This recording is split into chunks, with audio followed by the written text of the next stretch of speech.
Dados ngoten nggih kula niku pun ngaji kalian wong alim-alim kathah, maca kitab nggih pun kathah. Dados kula warai nggih sirine makna Quran ngeten nggih. Jika ada makna Quran yang terkait fisika atau matematika atau apa saja, iku yakinkan bahwa itu pendapat Anda. Kula baleni nggih, kula ngomong nang ngarepe pangeran, jadi kula tanggung jawab. Nah ana ayat Quran sing terkait fisika, bisa dibuktikan sekarang juga di zaman akhir. Niku kudu mbok maknani sesuai keyakinan. Tapi kowe aja darani iku maknane pangeran. Kowe yakin iku makna sing cara kowe, tapi kowe aja darani iku maknane pangeran. Jadi misalnya mau Allah dawuh kan al-misbahu fi zujajah. Zujajah itu tetep maknane mau kaca tok. Kula baleni, kula kan apa ayate nggih. Misale jelas nggih, al-misbahu fi zujajah. Zujajah maknane napa? Kaca. Kita sepakat kan zujajah maknane napa? Kaca. Az-zujajatu ka'annaha kaukabun durriyun yuqadu min syajarah. Lah, makna fatilah ku dawuhe mufassir. Makna umbubah nggih dawuhe mufassir. Dadi akhirnya dadi makna sentir ku gara-gara mufassir, paham nggih? Eling-eling nggih. Dadi umpama iku keliru ora kelirune Quran, kelirune mufassir. Dadi riyen ulama Kudus. Dadi walhasil ini kula cerita. Mari kula cerita teng mriki bingung nggih. Nak etika wong Jawa cerita ora oleh nyebut jeneng. Nak etika ahli hadis jeneng kudu disebut, nak ora dadi hadis majhul. Paham nggih? Kula baleni ya, nak pendapate kesepakatan ahli hadis, nak cerita ilmu kudu jenenge disebut. Nak cara etika Jawa, nak sing nyerempet-nyerempet miring iku ora oleh napa disebut. Jadi di Kudus itu pernah ada perdebatan kiyaine alim, gurune ya alim. Tapi murid itu ketoke luwih alim, alim banget. Sing gurune yakin wong munggah bulan ora mungkin zaman Armstrong, Karen Armstrong ini sing munggah bulan pertama sebentar. Neil Armstrong nggih. Neil Armstrong. Zaman kula jek alit. Tapi kula alit lah anake kiai putune kiai dadi krungu-krungu perdebatane. Ora mungkin. Wong Nabi Muhammad sing kekasih pangerane munggah langit kangelane koyo ngono mbek Jibril. Apa meneh iki wong kafir gak mungkin iso munggah bulan. Wong bulan ning langit sab keempat. Wes duwalil. Jare muridé mungkin. Pokoknya mungkin. Jadi gurunya mendalil Quran, dalil hadis. Muridnya tetap muni mungkin. Suwengi debat. Bareng debat mulai bar Isya sampai jam 3 ora putus. Suwe-suwe gurune kaku ati mbek mutung. Pokoknya cara aku ora mungkin.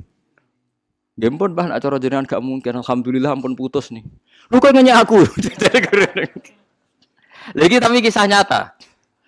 Iku mutawatir ning antar kiai. Kowe nanya aku ya. Mboten, Mbah. Pokoke nek cara jenengan ra mungkin pun kula setuju. Nek sementing cara kula tetep mungkin. Akhirnya gurune balen, ora ajak debat lah. Mboten pun taslim niki pun bener. Jenengan muni cara kula niku pun bener. Jenengan muni cara kula wis bener. Cara jenengan gak mungkin, cara kula mungkin. Lho nek kowe wis taslim kok mulai mau debat. Lho masalahe jenengan muni cara Allah. Padha ora roe kersane Allah, Pak. Ora kacer. Murid kok ora kacer. Dekne mau muni ra mungkin menurut Allah, menurut Rasulullah men dalil Quran, dalil hadis. Lha iku kula sing ra trimo. Ora mesti nek cara Allah ngoten jenengan yo ora ro Allah. Padha ora roe. Lah nek muni jenengan cara kula mboten napa-napa niki. Cara jenengan ra mungkin, cara kula mungkin. Lah dalam hal ini semua ulama sepakat bener muridé. Karena zaman Sayyidina Umar radhiyallahu anhu ketika beliau sering benar. Kalau ulang-ulang ya. Zaman Sayyidina Umar Sugeng ketika beliau sering benar, tiap keputusannya itu sampai dikultuskan hadza hukmullah. Ini hukumnya Allah. Akhirnya Sayyidina Umar duka pidato la taqulu hadza hukmullah wa qulu hadza hukmu Umar. Kamu jangan pernah bilang ini hukumnya Allah, tapi bilang ini keputusan Umar. Karena kalau benar bisa keputusannya Allah, kalau salah biar tetap keputusannya Umar. Betul. Ada beberapa keputusannya Umar yang diyakini salah terus dirubah. Bahkan zaman Umar cek sugeng. Sing masyhur ge masalah hajariyah, masalah yang miyah ning bab napa faraid. Jadi ning bab faraid itu ngeten, pokoke tak terangno nggih.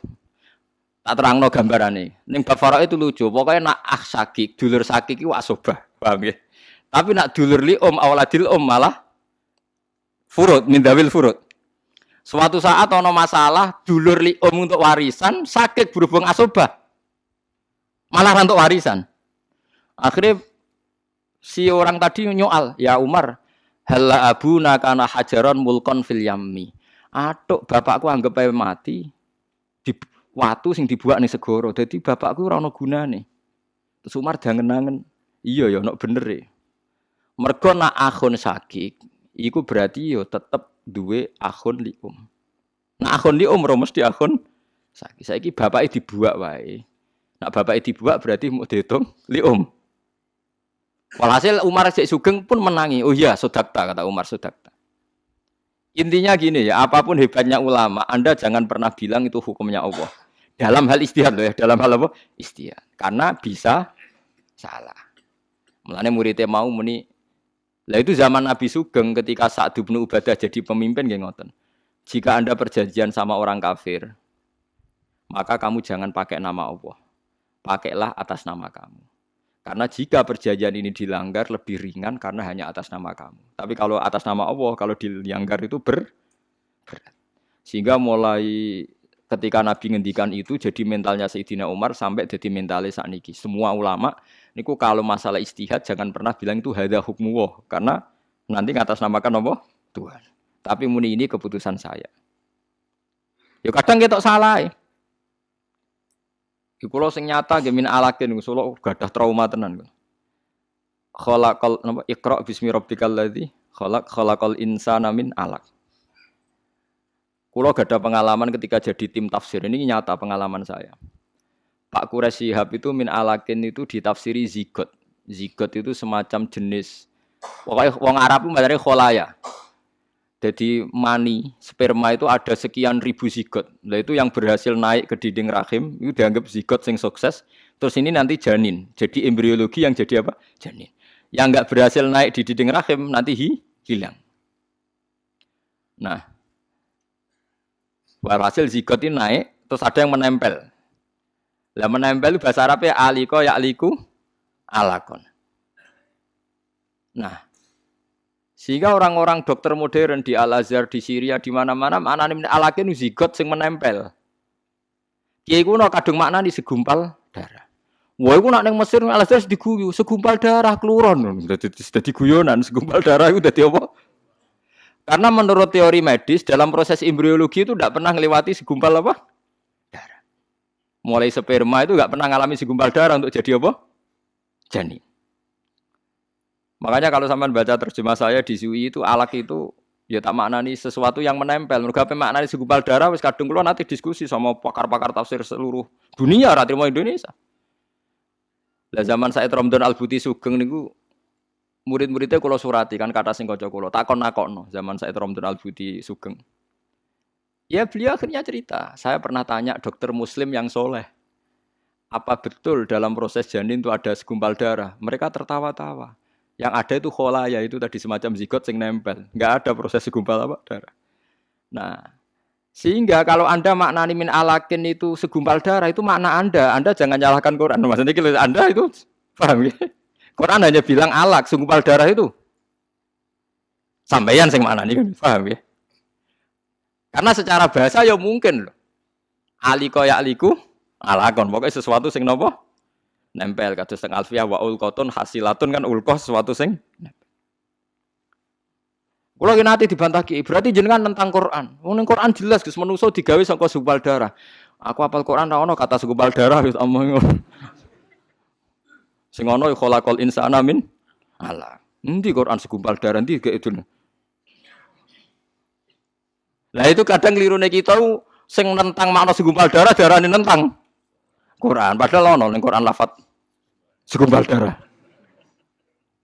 Ya kira-kira gitu, tapi kula gadah khilah, gadah alasan luhur. Saya tetap setuju sama kiai-kiai maknane segumpal darah. Karena dalam balaghah itu sah saja ngomong dengan jenis, misalnya ruhin diciptakan dari darah.